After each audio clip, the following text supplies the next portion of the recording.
gan gi baax na ci gune kër gi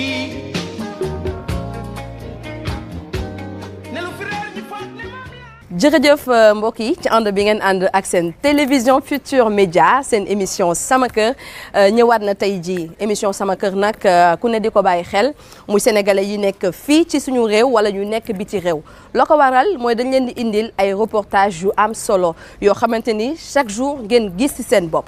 alors émission wu tey ji nag dañu ko daal di jagleel lu jëm ci wàllum recyclage parce que xam ngeen ne mu nekk ci suñu dundin chaque jour wala mu nekk kon ci li nga xamante ni ñu ngi koy rek daal di gis bés bu ne moom mooy mbirum plastique mbirum pneu ak yeneen yi nga xamante ni ñu ngi koy xeetoo rawatina nag journaux yi nga xamante ni dañ koy lire ba pare daal di sànni loolu yëpp nag mun nañ ko dugal ci biir bâtiment boo leen gisee fi ñu nekk fii moom mooy école supérieure polytechnique mais tey dañuy dem fi nga xamante ni moom mooy département génie civil xam nga ne ku ne génie civil wax aussi lu jëm ci wàllum bâtiment tey nag dañoo fas yéene ànd ak ñoom ñu expliquer ñu naka la ñuy def kon ba daal di recycler yenn ci matériaux yi nga xamante ni dañ koy rek daal di sànni mais mu am njëriñ loolu ci bâtiment kon tey émission sama kër dañ koy rek daal di jagleel waa département génie civil bu école supérieure polytechnique ñu ànd ci nag ak Mariem Fall Diagne mu nekk gone gi nga xamante ni gone gu am jom la ci la muy liggéey moo tax ñu bëgg ko rek daal di wane Sénégal njaay bi ñëpp gis ko gis itamit liggéeyam ñu xam ne jigéen ñi itamit ñi ngi ci bâtiment bi di ci def kon lu am solo kon tey émission expérience lay doon daal di yëngal kon li nga xamante ni moom mooy ay papier recyclable waaye aussi ay pneu recyclable ngir daal di def ay béton yooyu yëpp ñu mën koo utiliser ci tabaxin seen émission sama kër. muus mi baax na ci kër gi ne saa yu ko tuddee waxaale ko say soxla gan gi baax na ci gune kër gi.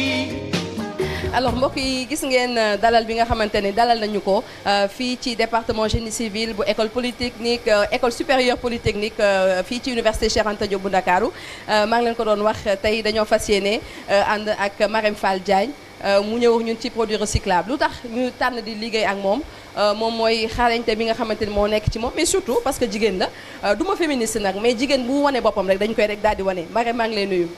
maa lay delloo maa lay fay. waaw tout d'abord bàyyi ma ngi présenté wu. maa ngi tudd Mariem Fall Diagne. je suis ingénieure en génie civil diplômée de l'école supérieure polytechnique.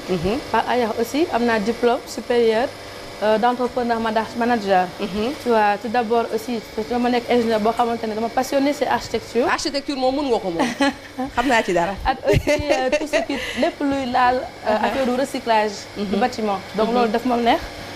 lu ma inspiré mooy comme ni ko tubaab bi waxee Lavoisier mu naan rien ne se crée rien ne se perd tout se transforme.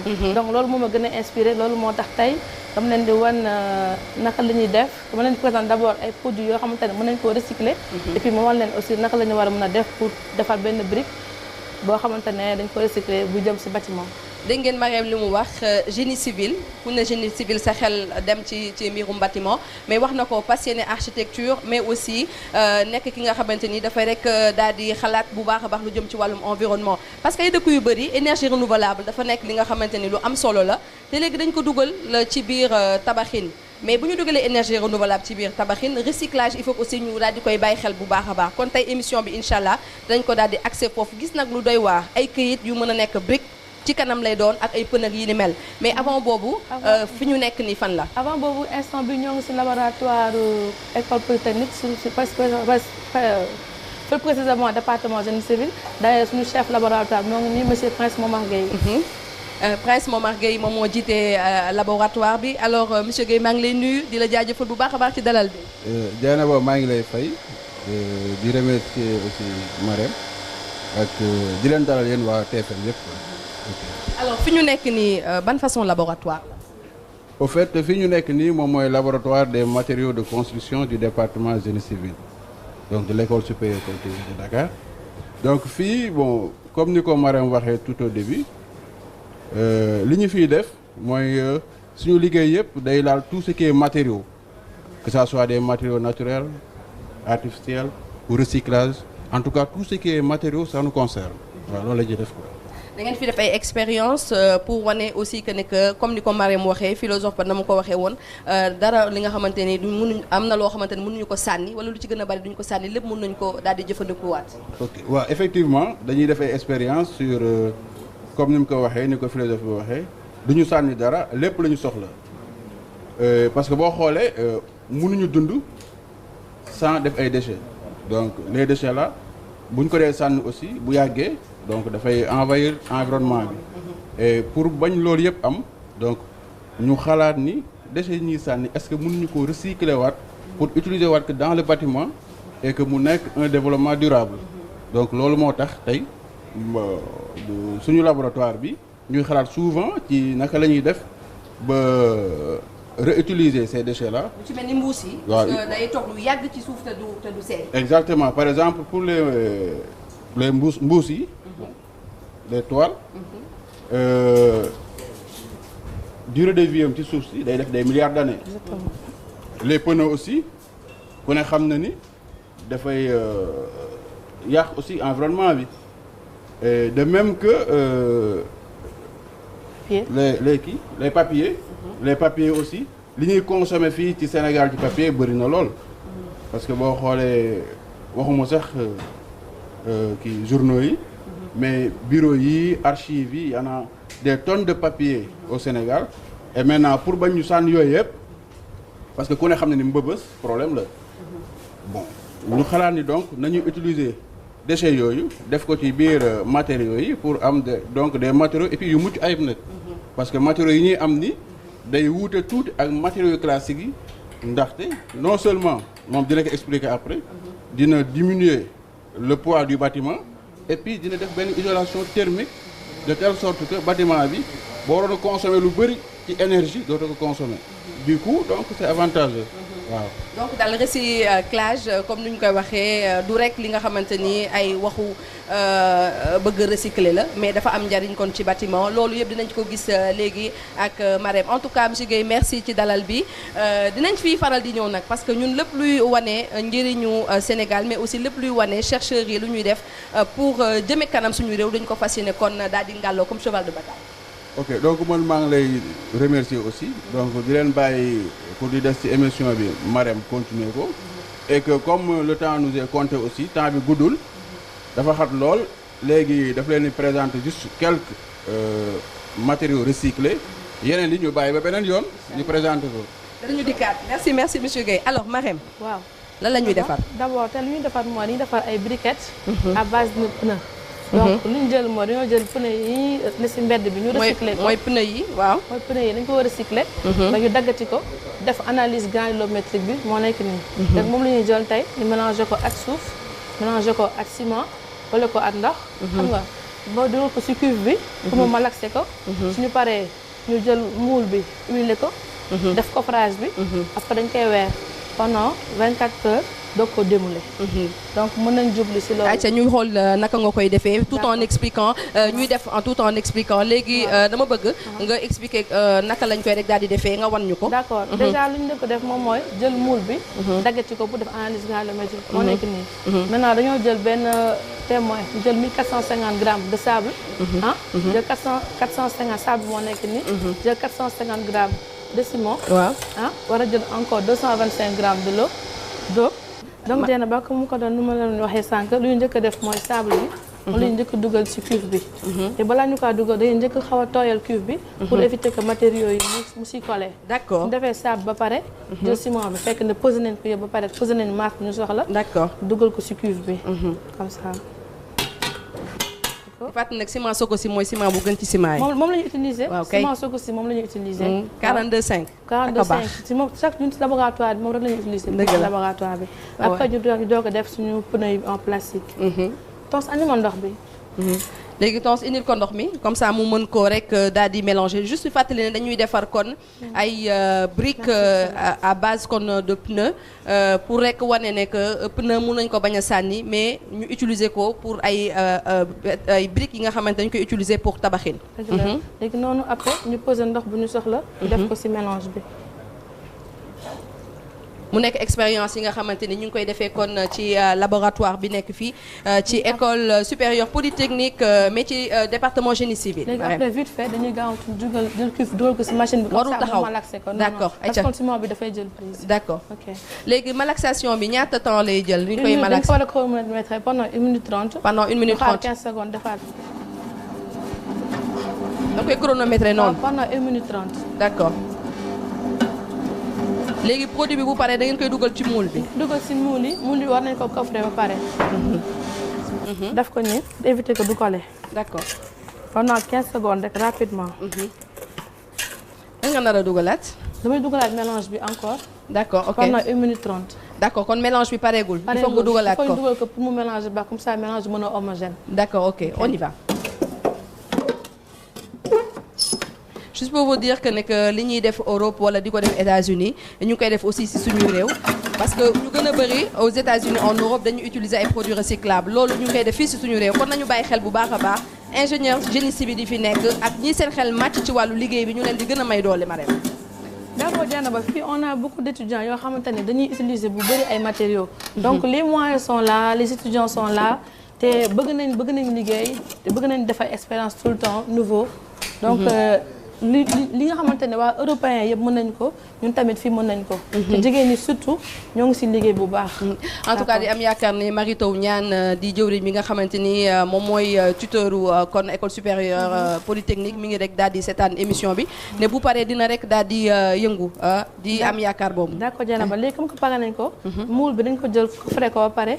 huiler ko maintenant dañ koy. lu tax ñu koy huiler. dañ koy huiler pour bañ matériau bi collé. parce que soo ko huilé wul soo koy décoffré da ngay am problème. day mel ni luy collé ci biir. d'accord dafa mel ni rek booy dugal sa gâteau. ci four voilà dañ lay wax nga beurré ko ba pare. d'accord donc pratiquement c'est le même principe. d'accord ok d'accord maintenant dañ koy remplir à moitié. d'accord compressé ko teg ko ci table à secousse bi. pendant 60 coups. suñu paree remplir ko ba mu fees du ko dugalaat. d'accord ok donc mën nañ ci jublu. acca loolu yëpp wane ne dëgëraayu brique bi nga xamante ni yéen a koy bëgg a def.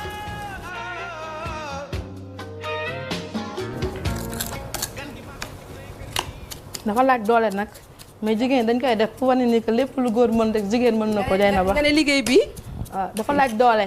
mais pour wane ni que lépp lu góor mën rek jigéen mën na ko. ñoo ko dàq sax. waaw ñoo ko dàq sax.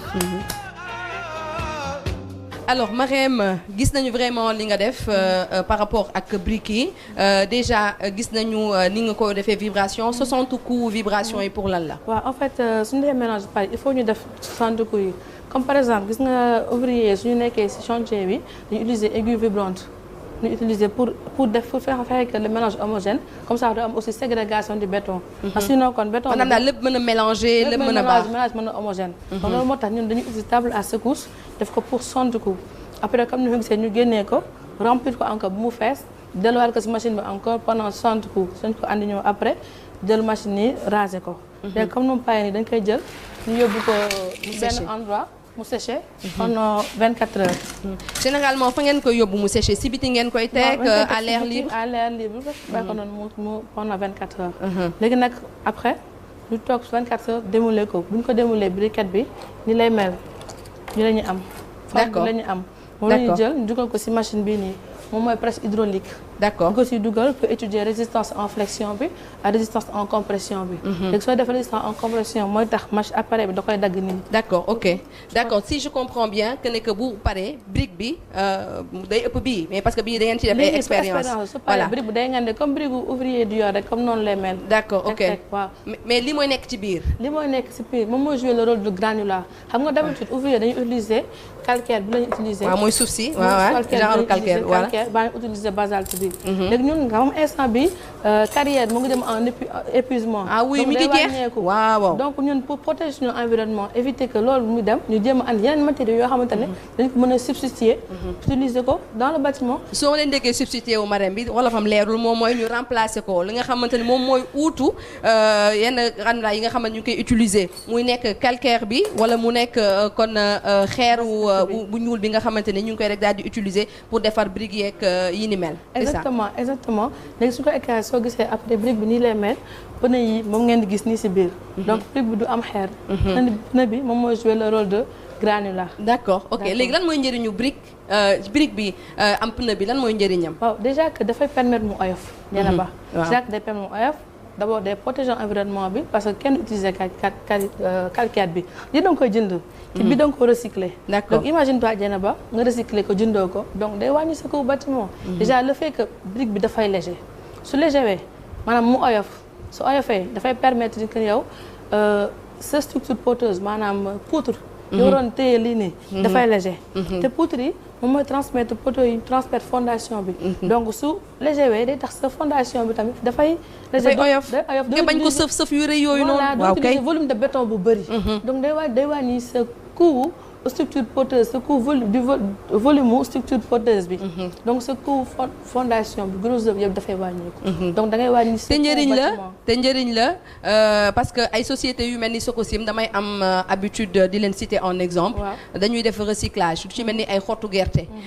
lu ci mel ni pneu dañ koy jël di ko def di ko recycler di ko def électricité boo xamante ni moom la ñuy utiliser pour lu jëm ci courant bi Sococim di utiliser mais aussi ñi nekk ci wet bi. maanaam dañuy jël courant boobu noonu ci recyclage bi moom la ñu utiliser biir Sococim di ko génne aussi. gis nga pneu bi par exemple lu mel ni Sococim nga xamante ne dañuy soxla ay four. mën ko utiliser comme combustible. waaw moom la ñu utiliser. waaw même lu mel ni tamit pour fabrication wu terre cuite da ngay bëgg lakk terre bi à une certaine température. di nga mën a jël pneu yi tam utiliser ko comme combustible.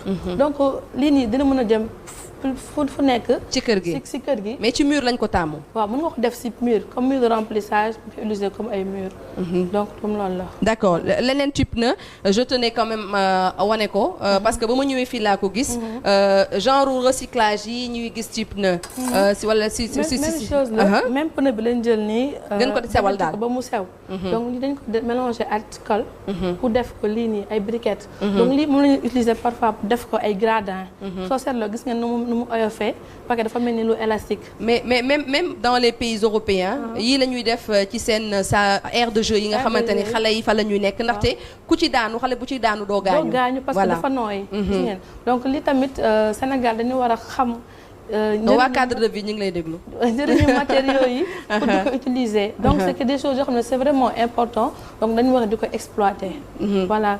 donc en tout cas pneu yi am na solo. vraiment li nga expliqué ci pneu yi am na solo mais au-delà du pneu dama gis aussi que ne que fii Mor Xarma am na lu ñuy daggati lii léegi moom mooy feuille ay journaux lañu. ku ne donc journaux sa xel dem ci këyit. mais këyit yi aussi da ngeen koy utiliser mu nekk beneen expérience boo xamante ni yéen a koy def mais même méthodologie bi ngeen xamante ni moom ngeen di utiliser pour lii di pneu bi moom ngeen koy utiliser. pratiquement Dieynaba gis nga Sénégal Dieynaba waxuma rek fan nga mën a dox te doo gis këyit. amul bëri na foo dox ci trottoir yi këyit yaa ngi fa. ci bureau yi ci too tourné gauche à droite yaa ngi ci këyit yi. am na yoo xam ne day dem archive te même archive te aussi dina am benn durée de vie bu fay nekk. après dañ koy sànni. donc pourquoi di sànni këyit yi te mën na ko utiliser recycler ko mu amul njëriñ ci bâtiment. donc këyit yooyu dañuy jël ay genre l'observateur tous les papiers comme genre moom la ñuy jël daggati ko déchiqueté ko ba am lii nii. su ko déchiqueté ba mu mel nii. ñu jël ko xooj ko. ci benn bassine pendant 72 heures. d'accord ñetti fan. pendant ñetti fan. ñetti fan voilà. voilà ñu xooj ko ñetti fan. suñu paree ñu fabriqué suñu. xooj bi pour lan la pour encre bi gën. encre bi ok dañ koy xooj pour mu nooy parce que ni soo da ngay xooj pour mu nooy. d'accord pendant 72 heures. suñu paree loolu ñu jël ko fabriqué defar suñu benn machine. d'accord bu koy wal. d'accord ñu wal ko ba fexe ba am pâte. d'accord am pâte à papier. d'accord ok d'accord ñu pâte à papier boobu def ko ci passoire seggukaay.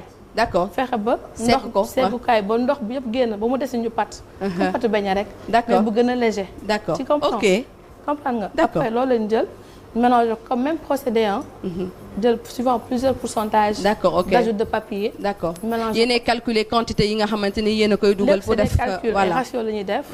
mélange ko. def ci sable def ci ciment ak ndox. léegi bu ñu paree dañuy am ay briquettes même forme que mbële. d'accord ak aussi. comme yii la par exemple briquettes yi nga xamante ne moom lañ fabriqué. ok def ci sable moom moo nekk nii dina ba xoolal nu mu léger. nooy na c'est vrai c'est fait à base de papier. oui et c'est tout simplement incroyable. incroyable dina ba c'est léger donc on a fait la même chose pour papier bi am boo xamante ne ñu jël basalte. même chose 0,3 bi. à la place du sable. def ci basalte 0,3. d'accord ok comprendre nga carrément. def loolu pour yokk résistance bi. d'accord beneen bi aussi ñu jël basalte 0,3 baa nekk nii sax du moins. d'accord calcaire 0,3 jël calcaire 0,3 aussi. def ko ak aussi def basalte 3,8 ak calcaire 3,8. pratiquement même procédé pour di xool. résistance en fonction que ngay yokk ay type de granulats à diamètre différent. donc par exemple boobu noonu. moom mooy bu sable bi bii nii. xoolal nu mu léger bi. bii mooy bu basalte mais basalte bi moo gën a oyof. waaw moo gën a oyof 0,3 parce que bee sable la. d'accord ok d'accord ok tout ça c'est à base de papier. kayit yi nga xamante ni moom mooy nekk ci kër yi la ñu defaree briques yi nga xamante ni mun nañ ko utiliser ci biir kër yi mais man souci bi ma am mooy par rapport ak ay lakk ak yooyu noonu musiba naaru laay bu nekkee am na. waaw parce que lii dafa nekk kayit te kayit dafa gaaw a jàpp safara. est-ce que def ngeen expérience pour wane. bien sûr képp ko wax ni papier dana mais papier bi soo ko su fekkee dafa tàkk nag nay wax on a fait l'expérience mais weddi gis bokkul bàyyi ma defaatal expérience bi nga gis ni muy demee. ñu xool bismillah. man ci ngay tàmm. mën naa tàmm bu la si neex rek. d'accord jële bu am voilà. granulat bi. moment bi nga xamante ne brique bi fissuré na nga xamante ne que temps résistance boobu la. maanaam suñ ko bëggee yóbbu exemple comme si biir kër gi ñaan ma ko ma détaillé comme benn kër di tàkk nii. d'accord ok su fekkente ne lii dafa résister pendant 1 heure de temps tàkk ñu ne kër gi de mën a toog pendant 1 heure de temps. du consommer waaw feu bi du ko consommer. donc instant bi ça fait 30 minutes ñoo ngi chronométré mais ba tey amagul rupture. léegi mën nañ xool ba xam ban moment lay am rupture. mais nag mën na yàgg de plus d'1 heure de temps. jëm 2 heures de temps ça dépend si matériau bi. d'accord ak pourcentage de papier bi. mais déjà def ngeen expérience bi et tout. on a eu à faire l'expérience moom ngay gis am na benn briquette bu ñu yoroon fii nii. def ngeen expérience bi ba pare. expérience ba pare voilà moo nekk bi. d'accord par ok exemple bii c'est à base de papier. d'accord mais ñu ko xoolee on est resté pendant 1h30 pratiquement amul fissure. d'accord matériau bi nii la mel. d'accord donc c'est le même principe comme ni mu ñuulee nii noonu lay continuer ba fissurer ba tas. ñu xam ne matériau mën na résister au feu pendant tant de temps. d'accord ok lii ay këyit la de du ciment ak xeer ak li nga xamante ni moom mooy suuf mais këyit la bu ñu rek daal di recycler def ko kon li nga xamante moom mooy briques yi te gis ngeen ba léegi mi ngi résister ci li nga xamante ni moom mooy feu bi. franchement Mariam man ku ma ko waxoon du ma ko gëm. donc li nga wax rek weddi gis bokk si. li ñuy recycler c'est possible que ñu def koy expérience yi nga xamante ni dina mën a jëriñ askan bi ñu bàyyi ko tuuti mu dem wala ñu xool. mën nañu ko bàyyi tuuti mu dem ñu xool. d'accord ñu xoolaat beneen expérience. di pavé la pavé lañ si defar. d'accord donc dañ dem si mbedd bi for ay mbuusu plastique ay bouteilles fu lu nekk ñu for ko. d'accord jël plastique bi lakk ko. pendant certaine température ba am ko liquide ñu mélanger ko ak ciment moom mooy tax moo nekk pavé bii nii donc pavé bi mu nga tabax sa kër nga def ko ci sa buntu kër et tout dafa résistant toujours à des coûts beaucoup moins chers. D'accord. En tout cas chapeau. te ba léegi même procédure bi ngeen di utiliser pour def yeneen yi ngi moom ngeen ko defee ak ay expérience yu am solo. Exactement fii on a étudié plein de choses franchement surtout année bi ñu bëgg dañoo utiliser ay matériaux. ñu bëri pour recyclage yoo xam ne dañu koy recycler comme par exemple même pas dans notre terme de recyclage. mais am na ñoo xam ne dañu ko utiliser comme lu mel ni lii nii ngay gis nii. kii la coco bu ñu jël. coco bi ñuy jaay ci corniche bi. ñuy jaay ci corniche bi damati ko donc lii mën nañ ci def ay briques. waaw moom moo nekk nii. ak aussi coco bi tudd sax ñax bi nekk ci kaw. mooy fibre yi. fibre yi tamit nañ ko def ay briques tamit. donc fii laboratoire bi comme ni ko un jour suñu chef laboratoire bi wax ni que fii daal nit dañ fa àndeegul. pour def expérience bi. donc on a fait vraiment plein d'expériences. élèves yi ci lu nekk ñoo ngi koy def pour andi ay recherches même aussi cope de bois. kopp ñu ko nit ñi di waxee. kopp mën nañu ko utiliser aussi pour def ay briques. ñu expérimenter ko pour aussi xam lu muy joxe. d'accord dina baax voilà. en tout cas félicitations Mariam j'espère que ne que dinañ leen gën a jàppale. pour seen laboratoire yi gën a am matériel. c'est vrai Dieynaba parce que fii dañuy am yenn difficulté yoo xamante ne duñu mën a eggali vraiment suñu ay recherche dañuy am yenn mais duñ ko mën dañuy bloqué donc vraiment sur loolu suñu mënoon jàppale. gën a yokk matériel suñu laboratoire bi dinañu arranger trop arranger aussi yeneen génération yu ñëw. voilà c'est vrai que ne que kuñ ne naam dañ naan ndax ma nga fa. donc nañu jàppale ñi nga xamante ni ñoom ñoo nekk ci laboratoire yi.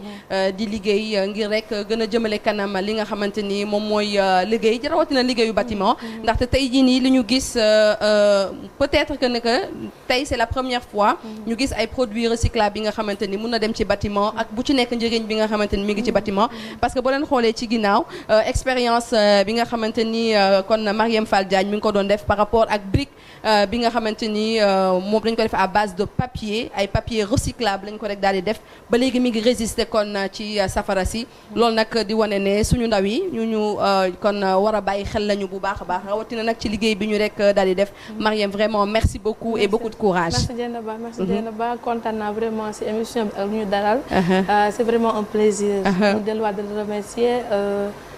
ensemble élèves polytechnique ak département bi ñu ngi lay remercier la jaajëfal. en tout cas bàyyi leen ko xel moom Marième Fall Diagne parce que je sais que ne ku ñu dara dégg la ci mbirum bâtiment génie civil ak ay mbirum architecture loolu yëpp kon incha allah danañ ko rek daal di dégg kon ngeen bàyyi ko xel bu baax a baax ñu ñëw ci ñaareelu pàcc émission bi. en tout cas émission wu sama kër bi tey ça fait partie des belles découvertes yi nga xamante ni amal nañu ko ci atum 2018 bi ba ñu tàmbalee 6e saison wu sama kër ba léegi nag dañuy ànd ak suñu ay partenaires su ma nee partenaire nag bokk na ca Banque de l'Habitat du Sénégal mais tey jii nag dañoo fas yéene daal di sargal kenn ci ñi nga xamante ni Banque de l'Habitat dañ ko yàgg jàppale muy André Kenny nag ci atum 1983 la tàmbali ay activités jëmee ko nag ci wàllum tabax leen déggee nag cité Biagui jàppale ne André Kenny la depuis nag boobu ba léegi Banque de l'Habitat du Sénégal mi ngi koy rek daal di jàppale ngir mu gën a ñoŋal ay liggéeyam tey jii rek André Kenny rëccu ko ñu dem ànd ak moom ci ay témoignages ak reportages.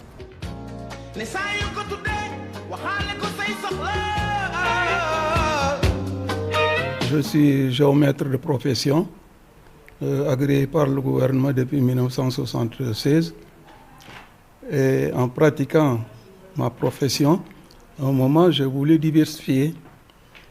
Et c'est ainsi que j'ai créé cette société qui s'appelait SI Biagui pour la recherche de financement.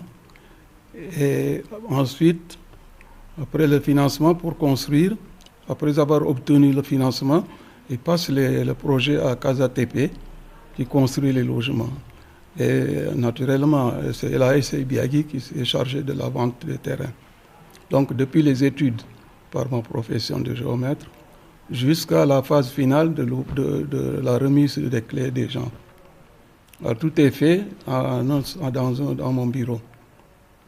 Alors, c'est ainsi que le premier financement, ça a été donc le terrain de Ziguinchor. Après Ziguinchor, on est venu faire le golf. Après le golf, on est retourné à Ziguinchor où j'ai été donc coordonnateur du programme de parcelles assainies de 1600 parcelles. 1600 parcelles. Après ce programme, avant ce programme, il y avait déjà une cité qui s'appelle Diefay, de 100 logements que la BHS aussi a financé. Mais c'est depuis 1986 que j'ai commencé à travailler avec la BHS. Alors depuis lors, on n'a pas arrêté jusqu'à maintenant, jusqu'au moment où je vous parle, la BHS m'a encore financé un programme de parcelles assainies. Donc au début, on a commencé par Ziguinchor, où je suis né. On a fait donc les premiers 100 logements. Après, on est venu à Dakar faire au Golfe Nord, où il y a 100 logements aussi. Après le Golfe, on est retourné à Ziguinchor pour faire le programme de parcelles assainies. Ensuite, après les parcelles assainies, avant même ça, on a fait Golfe, la cité Biagui, Diefay, à Ziguinchor toujours.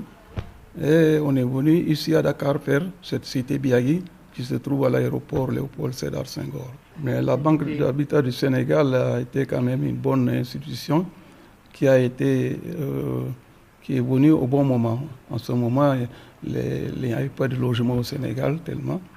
Et c'est la Banque de l'Habitat qui a permis à plusieurs famille d'avoir une maison. C'était donc la première banque qui a pu financer les gens. Et c'est depuis là que l'habitat est lancé au Sénégal, avec la Banque de l'Habitat. Il y a un ordre de géomètres experts qui a été créé au Sénégal, régi par un règlement pour les géomètres experts, parce que normalement, pour faire des travaux topographiques qui sont reconnus par l'État, il faut être géomètre agréé par le gouvernement. Il faut faire partie de l'ordre. Alors c'est pour cela qu'on a créé cet ordre-là, pour défendre la profession. Avec tout ce que j'ai fait, ça a pu loger pas mal de Sénégalais. Donc c'est une satisfaction personnelle et vis-à-vis de la banque qui m'a toujours soutenu dans cet effort-là. Biagui, c'est le nom de mon père. C'est mon père. Il s'appelle Biagui Kenny. Et quand j'ai créé les sociétés, j'ai mis SCI Biagui pour personnaliser la société. exemple André Kenny nag nekk na exemple bi nga xamante ni promoteur yu bëri war nañ ko rek daal di jël exemple dem safo ànd ak waa Banque de l'Habitat du Sénégal ngir rek gën a wóyal li nga xamante ni moom mooy seen liggéey mais aussi daal di dénk nag seen projet immobilier banque bi nga xamante ni moom mooy banque bi leen mën a jàppale ngir ñu daal di réaliser seen ay projets dans le long et dans le court terme loolee Banque de l'Habitat du Sénégal moo koy rek daal di def ñu ànd ak yéen ci page de publicité ñu ñëwaat. Responsabilité sociétale bu entreprise bu Sococim loolu kenn naatable wu ko maa ngi leen koy faral di wax Sococim moo tabax Sénégal mais Sococim du rek cimenterie bi nga xamante ni dafay rek daal di jaay ciment di encaisser rek ne pat déedéet Sococim dañ fi rek daal di nekk pour aussi dimbali askan wi dimbali ñi nga xamante ni ñoom ñooy seen ay dëkkandoo di Tëngéej ak li ko wax moo tax nag ci tabaski bi nga xamante ni moom la ñu rek daal di jub si Sococim dafa rek daal di tànn ngir maye lu toll kon ci juróom fukki xar ñi nga xamante ñoom ñooy notable nekk ca Tëngéej ak ca Bargny mu nekk geste bi nga xamante ni ñañu jox xar yi daal nañ koy rafetlu bu baax a baax. ne saa yu ko tuddee waxaale ko say soxla.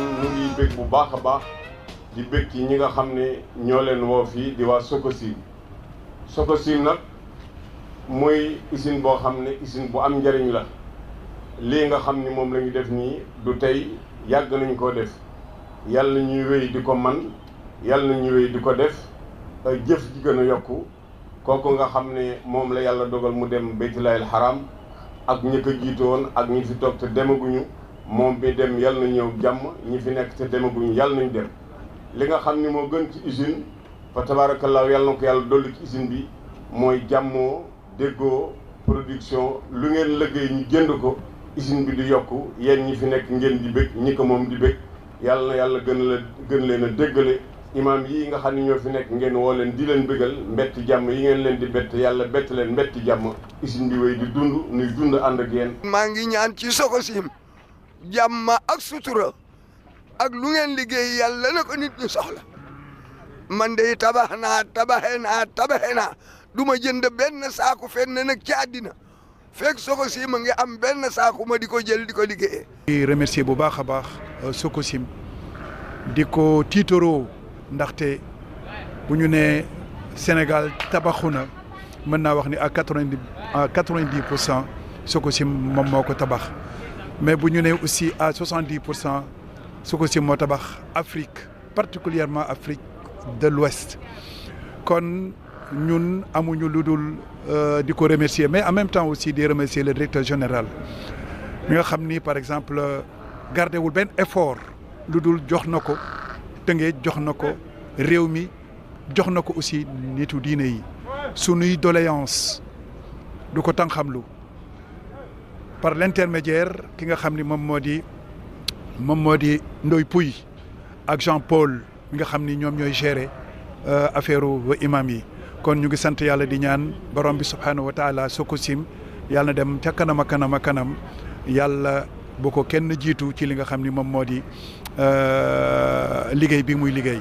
am na yoo xam ne ku ko laal ci wàllu école ak yoo xam ne day jëme nit yi kanam ak wàllu santé nga dugal ci sa loxo yemuloo ci it boo koy def nga wëlbatiku tey mel ni tey li nga xam ne tey moom la ñu mënu gën a yitteel xam ne léeg-léeg nit ñi dañ koy aajowoo léeg-léeg nit ñi am ci ak am coono bu jublu see muy lu leen war ñu war ko def ci képp koo xam ne mën na ko mu wëlbatiku dajale leen nii kenn ku ne mu jox la loo xam ne boo ko seetee xar moomu boo ko xoolee à peu près léeg-léeg mu war a jar ay 350 000 wala 400 000 mais yooyu yu ndimbal mais sëñ bi ku koy def war nga xam ne loo song yàlla def ci ndam Sococim gii dañuy ñaan yàlla lu mu song rek yàlla def ci ndam parce que Sococim si diggante Bargny Rufisque ak Tëngéej gii ak boo ko xoolee ci Sénégal fu ne loo xamal nga fa.